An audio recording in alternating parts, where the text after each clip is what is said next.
Haralambis, the fool. I was with the angels. Haralambis, I was in the company of angels.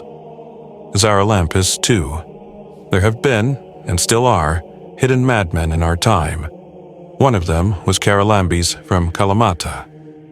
In all parts of the world, both in the past and today, there were or are some characteristic types of people. Characteristic in terms of their appearance, their way of life, their behavior, etc. Several such types lived in Kalamata. One of the most well-known and likable was Haralambis. His name was Haralambos Papadogiannis, the son of a priest born in Duris, Arcadia, around 1885. He had studied theology at the university and knew foreign languages. For about 50 years he wandered around Kalamata and the region of Messinian Mani, barefoot, in ragged clothes and with characteristic courtesy, preaching according to the old calendar. Many people, mainly children, were taking pictures with him. He even encouraged photographers to take pictures of him, telling them that they would make a lot of money.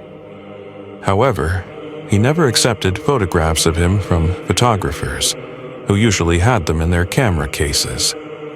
Several painters painted his portrait and journalists wrote about Haralambis in magazines and newspapers in Messenia.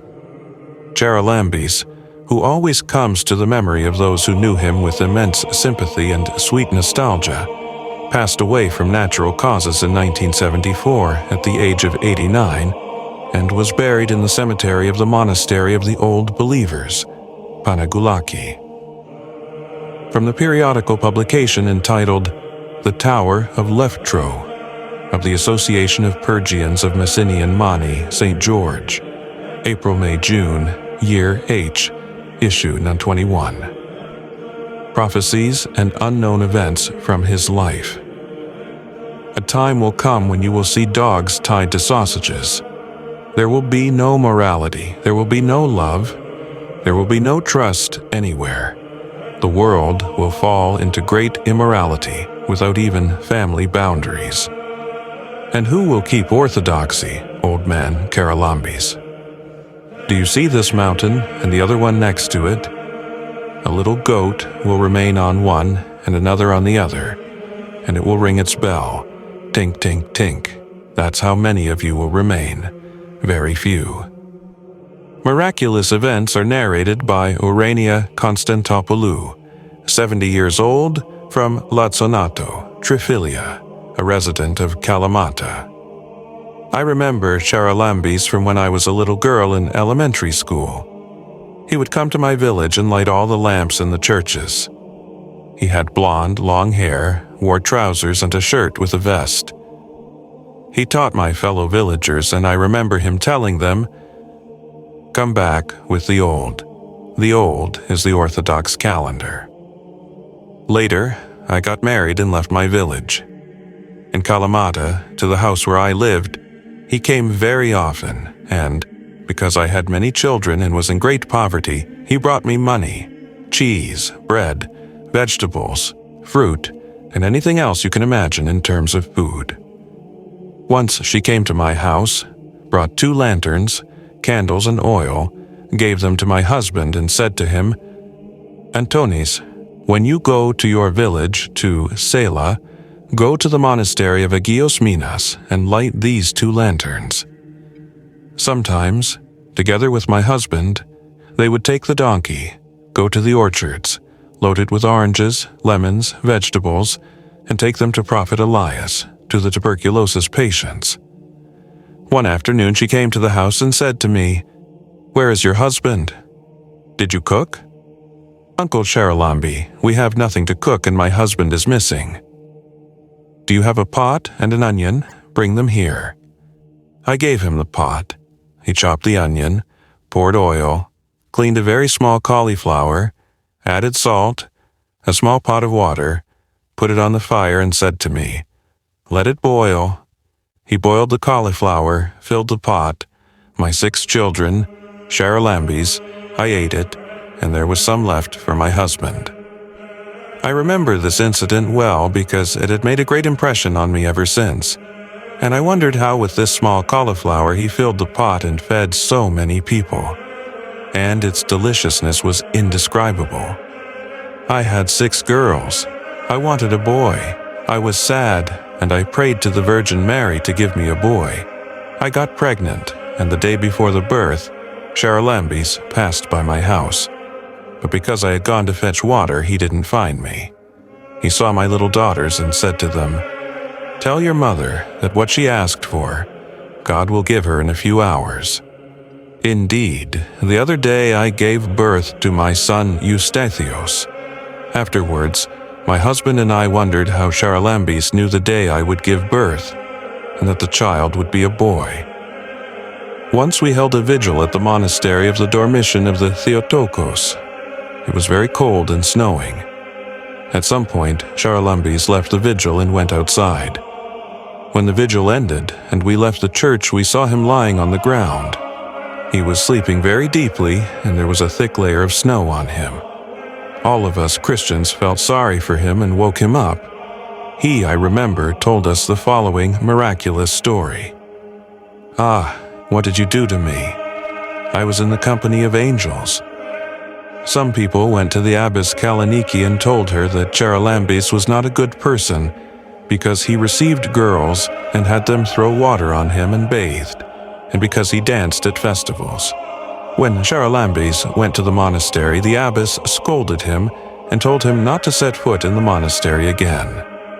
Haralambis, after listening to her carefully, after a while said to her, "I'm making a fool of Andreas. I need humiliation, that's why I sit there being mocked.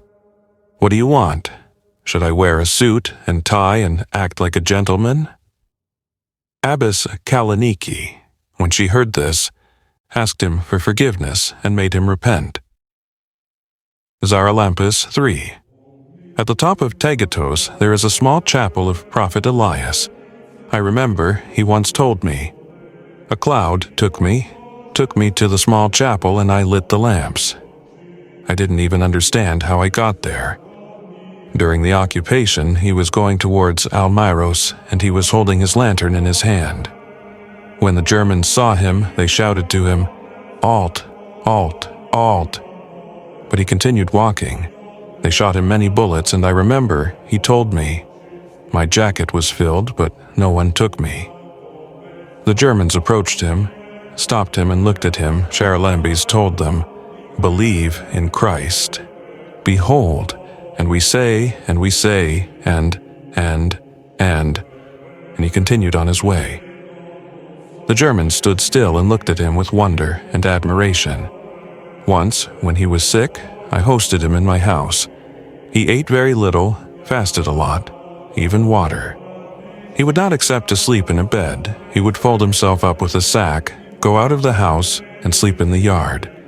Sometimes he would look at me and say, "I was in Macedonia, and I don't know how, neither by bus, nor by animal, nor on foot, I found myself in Omonia in Athens." All God-fearing people respected and loved him. A few impious people mocked him and called him Haralambis, a glutton. Wherever Haralambis passed, he preached orthodoxy and said loudly, "Today is such and such a celebration with the Old Testament. Repent. Return to orthodoxy." At one time, I had gone with my family to Athens and I was working there. When I came to Kalamata, for some reason, I learned that Haralambis was very ill at Iliopolis's house. I set off and went to see him. As soon as he saw me, he was happy and said to me, "Today I was waiting for you. I knew you would come." For me, Haralambis was my savior. He resurrected my children with the food he brought me. He was a holy man, a preacher of orthodoxy and very merciful. May his memory be eternal. Who is going to hell? A rich story by Ioannis Andriopoulos, full of wonders and paradoxes. I come from Latsonato, Triphylia, and I live in Esperchoma, Kalamata. I remember Haralambis from when I was a child, because he used to come to my village and light the lamps in the chapels. In the villages he passed by, he would say to acquaintances and strangers, come back with the old. Today is the celebration with the old. The old calendar is the correct one, and you should follow it. He only attended church and took communion at the monastery of Panagioulakis and at Agios Isidoros. I remember one time when I was at Andronikos Karabayas's cafe, Haralambis came there. I called him to my table, offered him a treat, and said to him, "Papoulakis, I'm going to Agios Georgios in Kronoi tomorrow. Go, but don't leave a penny in the church, because that drunkard will take it and make fun of us." "Papoulakis, I can't go and not leave something in the church. Do what I tell you to do, because I'll order it and the train will cut you off. But I don't want it to cut you off, but to drag you along so people can laugh." I left the cafe, went to a cousin's house in Neos Cosmos, and then went to the station to catch the train home. Where I was waiting, without realizing it, I found myself near the tracks. The train ran over me, tore my pants, and, as Haralambis said, everyone laughed. Before he went to Iliopolis's house, he lived in the Karachalai's hut in Asprochoma. In the evenings, I often went there, lit the fire, and kept him company. One day I went around midnight. I saw him looking up, but he wasn't breathing at all. He was like a dead man. Because I believed and still believe that Haralambis was not a simple man but a great ascetic of our time, I sat and waited to see the result. After a while, I heard a crack from his mouth, and immediately he tells me, "How wonderful it was there." "What did you see, little guy?" I told him. "I saw thousands of angels, saints, and our Virgin Mary praising Christ. Christ is not seen because he shines, and our Virgin Mary shines, but is seen." He was saying other things in a foreign language that I didn't understand.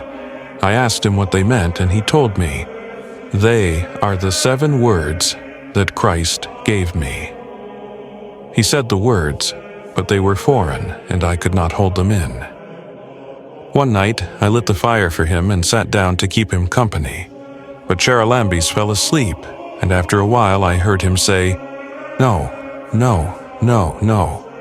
"Who is it?" "Commander-in-Chief. What are you asking for?" "Hell to open. It doesn't open." "Who are those who are going to hell?" "Magicians, witches, and those who show no mercy." "Who should show mercy?" "Tilda, the beggar." "Who is the beggar?" I jump up and say to him, "Papoulakis, it's Christ." He immediately wakes up and tells me, the problem is solved. This conversation that Haralambis had in his sleep, and by God's providence, I also took part in when I was awake, shook me, and I broke down in many tears. Another night I was sleeping in my house. Around midnight I woke up and was very worried. My thoughts told me to go quickly to Haralambis. I get up and go to his hut. I find him fallen out of bed and exhausted. He was trying for a long time to get into bed and could not. I picked him up, put him to lie down, and I remember he said to me, "The Virgin Mary brought you." One day he said to me, "Send me your child Antonis, so that I can give him a prayer to read for his grandfather Sotiris, who is sick in the hospital." I sent Antonis, my son, to Haralambis, gave him the petition, and told him to go to Agios Modestos to read it. I went home, and when I returned, Haralambis told me. While the child was reading the prayer, I received a message from heaven that his grandfather would get well. As he said, so it happened. Grandfather was released from the hospital very soon and was cured of the illness that was plaguing him. Many times I asked him to let me wash his feet, but he persistently refused and said to me, "Another time." One evening, when I asked him again to let me wash his feet, after he had refused at first, he told me, "Another person will come from Athens and wash them for me." Another day when I went to Haralambis' hut, a gentleman came, cut his nails, and washed his feet. When he was finished, he asked to keep his nails for a blessing. Haralambis turned to me and asked, "What do you say, should we give them to him?" "Papoulakis," I tell him. "Since he washed your feet, give them to him." Later, I learned that this gentleman was a professor from Athens. He had great love for Haralambis and believed that Papoulakis was a holy man. One day, he asked me, "Oh, will I ever get well?" He had terrible pain in his feet, and this problem was caused by the many penances and journeys he did. "Papoulakis," I tell him, "on Sunday we will eat at my house, and then whatever God says, let it be." On Sunday I took him to my house, holding him, and after we had eaten, I left him under a fig tree so that I could go to some of my little work. When I returned, he shouted to me, come here quickly." I went immediately to see what he wanted from me. "Sit down, let me tell you. Just now the Virgin Mary left. She told me not to go back to the hut where I live because they will kill me with the axe, and they will accuse you who is lighting the fire for me. Go and tell Iliopolis to take me to his house." I, in order not to suffer what happened to me on the train, ran, notified Iliopolis, and he took him to his house. I often went to Iliopolis's house, where he stayed until the end of his life, and I saw him. One day, many women had gone to see him, but the old man did not speak to them, and when they saw me, they complained to me. I asked the old man why he didn't talk to the women who came to see him and only talked to me. He looked at me and said, "You are coming with the Virgin Mary." Another time, when I had gone to see him, he said to me, "An angel came and told me, 'You have fought a great fight, and in a month you will rest.'" My father-in-law, Athanasios Dimitrikopoulos, hosted the old man at his house one night. Haralambis had told him to wake him up at 2 in the morning.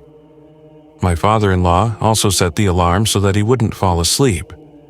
As soon as the alarm went off, he got up to go wake up Haralambis. But he saw him walking away, very high above the ground. This shocked him, and he said it everywhere. At Haralambis' funeral, my father-in-law shouted, "He is a saint, a saint. I saw him walking above the ground." I remember one night Haralambis had come to my father-in-law's house to light a fire. My brother-in-law, Yannis, was throwing gunpowder into the fire by the handfuls. The flames of the fire were very strong. Haralambis was sitting very close. My brother-in-law kept throwing gunpowder to laugh at Haralambis. I was scolding him to stop so that we wouldn't get burned. Haralambis turns and says to me, "Let them burn for an hour longer." I heard from others that he passed by a sheepfold and 2 shepherds gave him a plate of mitsithra to eat. After he had eaten, Haralambis blessed the sheep, and the 2 shepherds saw that from then on the sheep had a lot of milk. They told Haralambis to pass by regularly so that they could give him milk, cheese, mitsithra, and whatever else he wanted. One day, they saw him passing outside the sheepfold, walking very high above the ground. The shepherds admired him and shouted to him to come closer to them, but Haralambis kept running away without touching the ground. During the occupation, the Germans had many prisoners in the old syntagma, and there was a rumor that they would soon execute them. A woman was crying for her husband, whom the Germans had taken prisoner. Haralambis passed by her neighborhood and saw her crying. He asked her why, and she told him about her husband. "Don't cry. I'll go and bring your husband to you," he told her. He went to Syntagma Square, passed the German lines without fearing them, and without them stopping him. He found the prisoners, took the one he wanted, and took him home. I once went to the festival in the village of Haravgi. At the house I went to, Haralambis also came. At some point, he joined the dance and was dancing with the girls. I approached him and said, "Papoulakis, why are you dancing with the girls? They say that what you are doing is not right." "I am making Andreas look foolish," he told me, and continued dancing. A driver, who had a truck, had told me that once, while driving to Kalamata, he met Haralambis on the road in the village of Arfara. However, when he arrived in Kalamata, he found Haralambis on the bridge of the old bus station. The driver wondered how Haralambis, walking and without getting into a car or motorbike, had reached Kalamata faster than him. His driver was very impressed by this and was discussing it in the cafe of Asprochomatos. I heard during the occupation that Haralambis was going with his lantern to light the Agios Ioannis in Antikalamos. The Germans saw the light and started shooting at him with their machine guns from Sperchogia, but not a single bullet hit him. Seeing that the light did not go out, the Germans ran to catch up with him. As soon as they caught up with him, their officers started kicking him. When he stopped, Haralambis said to him, "None of you will return home to Germany." He himself told me that he had once gone to a monastery in Mani. At night he lay down to sleep in the courtyard of the monastery. All night long the demons did not let him sleep. They beat him and grabbed him by the throat to choke him. He also told me, "The word monster never suits a human being, nor an animal. It suits the devil because he is a monster." Haralambis fell asleep in October 1974. His funeral was held at the Panagoulakis monastery, and I remember it was very crowded. I will never forget the ascetic form and holiness of this man. Papoulakis, eternal memory to you. There will be a war between America and Russia. Penelope Laskari from Flomochorio, Laconia, a resident of Kalamata, reports characteristically, "I remember Haralambis from 1936. He was young then and very handsome. Always barefoot and unkempt, he wore trousers and a shirt, but a sack was tied around his waist. He had a wooden cross around his neck, and in one hand he held another cross, with which he crucified the world. From then on, I believed that he was carrying a cross, while others called him crazy. Specifically, they called him Zorlok Haralambis. I remember him in Kalamata, on the street where Christopoulos' silk factory was. He would preach and people would gather. Everywhere and always he would say Christian and prophetic words. He followed the old calendar. He would go to church and only take communion at the Panagoulaki monastery. When I went to bathe, I would see him preaching to the bathers and checking some of them. He would go around all the chapels and light the lamps. Once, when I had my sister's young children at my house, Haralambis came by and left me some scraps. "Take these." And he left like a storm. I kept them in my trunk. After 2 years, Haralambis came and said to me, "Give me those scraps. I want to take them somewhere." The last 2 years of his life he lived with my best man, Iliopoulos.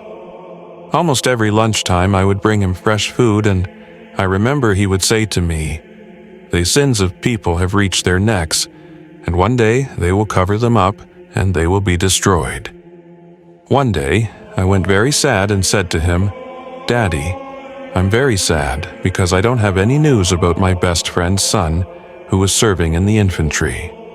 I tell his parents, who call me from abroad, that he is fine. What will happen, Daddy? I tell a lot of lies and I don't like that. Don't be sad. Today you will receive a letter from him." I then went to my house and found a letter from the soldier. "Daddy," I said to myself, "how did you know I would receive a letter?" Because I couldn't go and clean him all the time, we got together with some other ladies and gave a certain amount of money to a lady named Stathula, and she would take care of him. She called me my mom, and I asked her, "Why do you call me mommy?" "Because my mother abandoned me when I was little, and I regret it. My mother should not have abandoned me. You people of Mani were once the best people. Now you have become spoiled. You have become the worst." She told me many things, which I don't remember. One time, when there were many women in Haralambis' room, she said to my maid of honor, "Go light the lamp, because it went out." She went and found it out, while she herself had lit it a moment ago. All of us ladies wonder how Haralambis saw that it went out. One day, a lady volunteered to bathe him. However, when she was bathing him, she cut off a little of his hair and beard.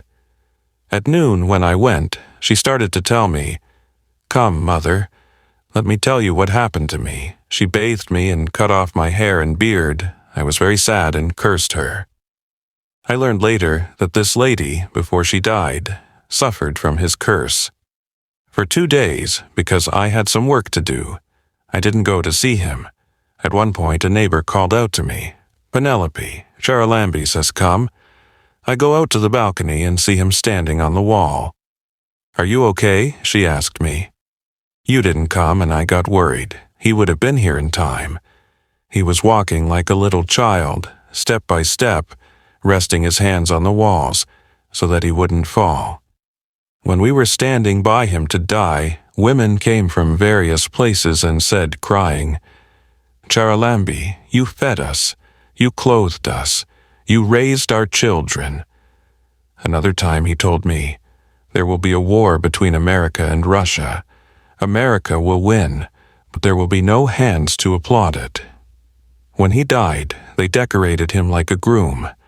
We buried him at the Panagulakis monastery, and I remember there was a sea of people at his funeral.